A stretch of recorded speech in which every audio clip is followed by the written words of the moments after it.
porque no estabas prestando atención. Es que no habéis aprendido nada. Esto no es Bambi. Aquí la gente muere. Los Reyes Magos no existen.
A mí me parece que el tema del que saldrá un buen cuento es siempre excepcional, pero no quiero decir con esto que un tema deba ser extraordinario, fuera de lo común, misterioso o insólito. Muy al contrario, puede tratarse de una anécdota perfectamente trivial y cotidiana. Lo excepcional reside en una cualidad parecida a la del imán. Un buen tema atrae todo un sistema de relaciones conexas, coagula en el autor y más tarde en el lector una inmensa cantidad de nociones, entrevisiones, sentimientos y hasta ideas que flotan virtualmente en su memoria o su sensibilidad. Un buen tema es como un sol, un astro en torno al cual gira un sistema planetario del que muchas veces no se tenía conciencia hasta que el cuentista, astrónomo de palabras, nos revela su existencia. O bien, para ser más modestos y más actuales a la vez, un buen tema tiene algo de sistema atómico, de núcleo en torno al cual giran los electrones. Y todo eso, al fin y al cabo, ¿no es ya como una proposición de vida? Una dinámica que nos insta a salir de nosotros mismos y entrar en un sistema de relaciones más complejo y hermosos.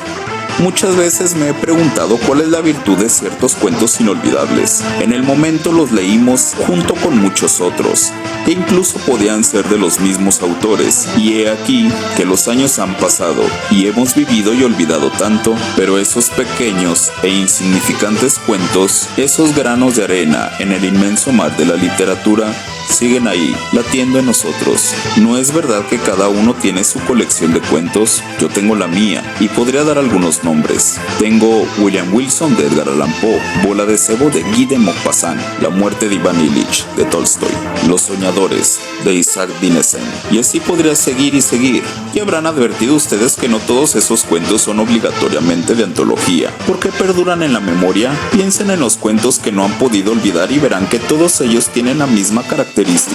Son aglutinantes de una realidad infinitamente más vasta que la de su mera anécdota, y por eso han influido en nosotros con una fuerza que no haría sospechar la modestia de su contenido aparente, la brevedad de su texto, y ese hombre que en un determinado momento elige un tema y hace con él un cuento será un gran cuentista si su elección contiene, a veces sin que él lo sepa conscientemente, esa fabulosa apertura de lo pequeño hacia lo grande, de lo individual y circunscrito a la esencia misma de la condición humana. Todo cuento perdurable es como la semilla donde está durmiendo el árbol gigantesco.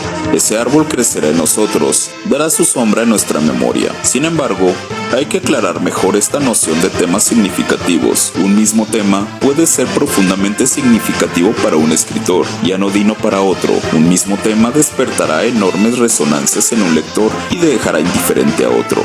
En suma, puede decirse que no hay temas absolutamente significativos o absolutamente insignificantes. Lo que hay es una alianza misteriosa y compleja entre cierto escritor y cierto tema en un momento dado, así como la misma alianza podrá darse luego entre ciertos cuentos y ciertos ciertos lectores. Por eso, cuando decimos que un tema es significativo, como en el caso de los cuentos de Chekhov, esa significación se ve determinada en cierta medida por algo que está fuera del tema en sí, por algo que está antes y después del tema. Lo que está antes es el escritor, con su carga de valores humanos y literarios, con su voluntad de hacer una obra que tenga un sentido. Lo que está después es el tratamiento literario del tema, la forma en que el cuentista, frente a su tema, lo ataca y sitúa verbal y estilísticamente, lo estructura en forma de cuento y lo proyecta en último término hacia algo que excede el cuento mismo. Aquí me parece oportuno mencionar un hecho que me ocurre con frecuencia y que otros cuentistas amigos conocen también como yo. Es habitual que en el curso de una conversación alguien cuente un episodio divertido o conmovedor o extraño y que dirigiéndose luego al cuentista presente le diga: tienes un tema formidable para un cuento, te lo regalo.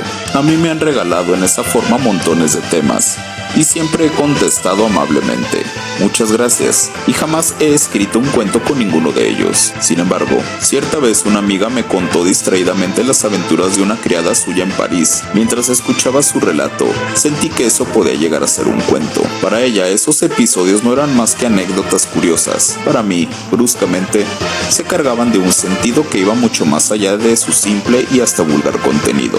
Por eso, toda vez que me he preguntado cómo distinguir entre un tema insignificante, por más divertido o emocionante que pueda ser, y otro significativo, he respondido que el escritor es el primero en sufrir ese efecto indefinible pero avasallador de ciertos temas, y que precisamente por eso es un escritor. Así como para Marcel Proust, el sabor de una magdalena mojada en el té abría bruscamente un inmenso abanico de recuerdos aparentemente olvidados. De manera análoga, el escritor reacciona ante ciertos temas de la misma forma en que su cuento, más tarde, hará reaccionar al lector. Todo cuento está así predeterminado por el aura, por la fascinación irresistible que el tema crea en su creador. Llegamos así al final de esta primera etapa del nacimiento de un cuento y tocamos el umbral de su creación propiamente dicha. He aquí al cuentista, que ha escogido un tema valiéndose de esas sutiles antenas que le permiten reconocer los elementos que luego habrán de convertirse en obra de arte. El cuentista está frente a su tema, frente a esa emoción que ya es vida, pero que no ha adquirido todavía su forma definitiva. Para él, ese tema tiene sentido, tiene significación, pero si todo se redujera a eso, de poco serviría. Ahora, como último término del proceso, como juez implacable, está esperando al lector, el eslabón final del proceso creador, el cumplimiento o fracaso del ciclo. Y es entonces que el cuento tiene que nacer puente, tiene que nacer pasaje, tiene que dar el salto que proyecte la significación inicial, descubierta por el autor, a ese extremo más pasivo y menos vigilante, y muchas veces hasta indiferente, que se llama lector.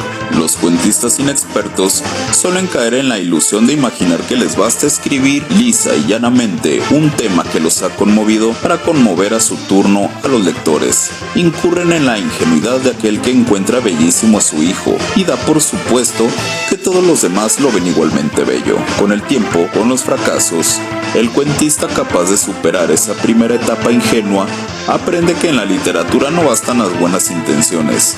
Descubre que para volver a crear en el lector esa conmoción que lo llevó a él a escribir el cuento, es necesario un oficio de escritor, y que ese oficio consiste, entre muchas otras cosas, en lograr ese clima propio de todo gran cuento, que obliga a seguir leyendo, que atrapa la atención, que aísla al lector de todo lo que lo rodea para después, terminado el cuento, volver a conectarlo con sus circunstancias de una manera nueva, enriquecida, más honda o más hermosa. Y la única forma en que puede conseguirse este secuestro momentáneo del lector es mediante un estilo basado en la intensidad y en la tensión, un estilo en el que los elementos formales y expresivos se ajusten, sin la menor concesión, a la índole del tema, le den su forma visual y auditiva más penetrante y original, lo vuelvan único, inolvidable, lo fijen para siempre en su tiempo y en su ambiente y en su sentido más primordial.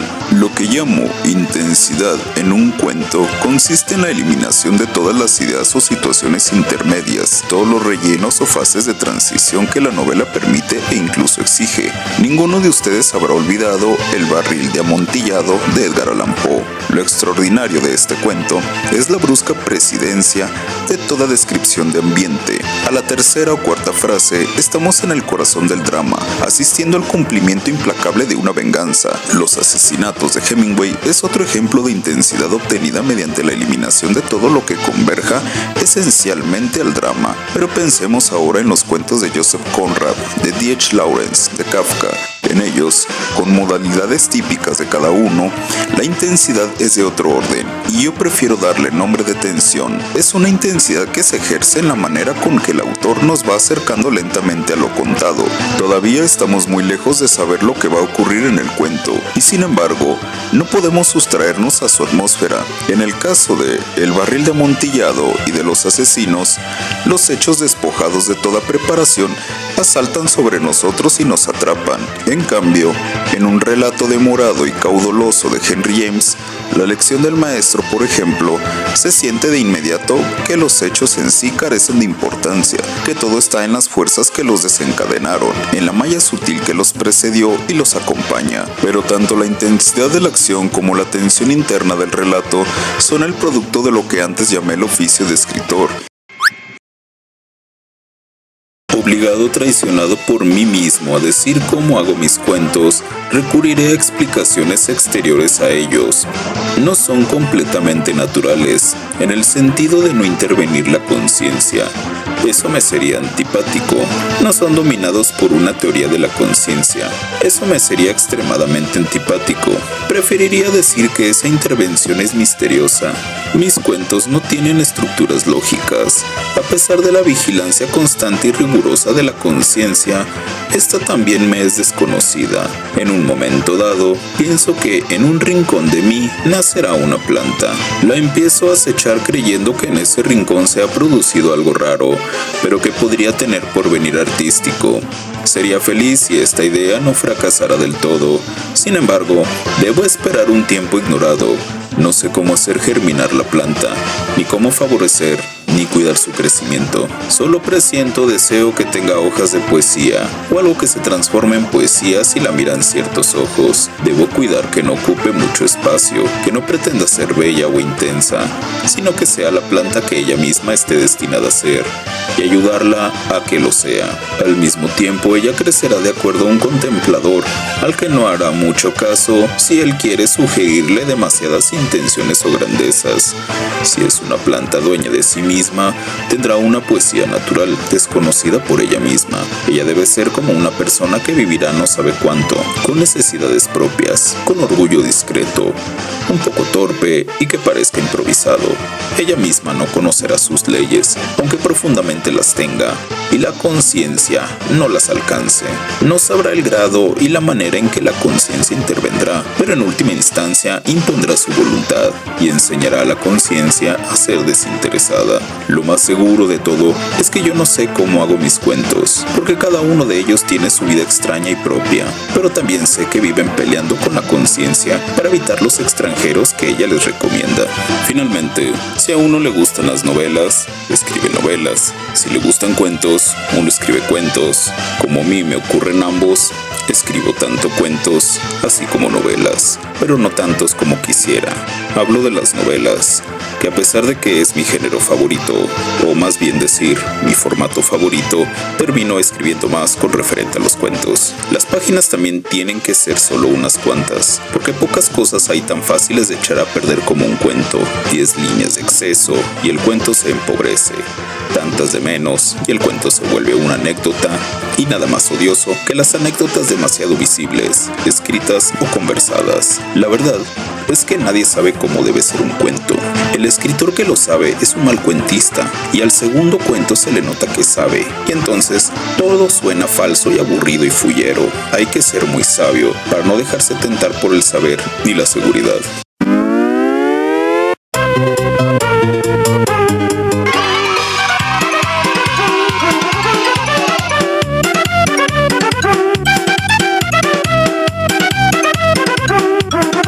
aplausos.